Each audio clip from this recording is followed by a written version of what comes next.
Hello friends, তো তোমরা সবাই কেমন আছো? আমি খুব ভালো আছি। তো আজকে শুক্তো রেসিপি শেয়ার করছি। এখানে লাগছে কাঁচকলা, আর লাগছে আলু, সিম, বেগুন আর সজনে ডাঁটা।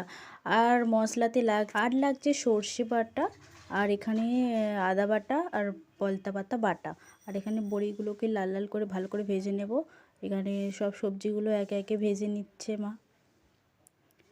তো ওই তেল গরম হয়ে যাওয়ার পরে এখানে শুকনো লঙ্কা, 5 ফোড়ন আর হলুদ আর নুন পরিমাণ মতো দিয়ে ভালো করে মশলাটাকে নেড়ে নেব।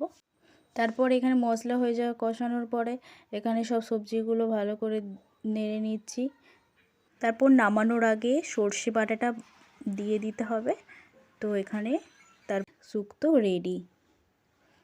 তো আমার যদি ভিডিও তোমাদের ভালো লেগে থাকে একটু লাইক কমেন্ট করে দিও। আর নেক্সট ভিডিওতে আবার দেখা হচ্ছে। বাই বন্ধুরা।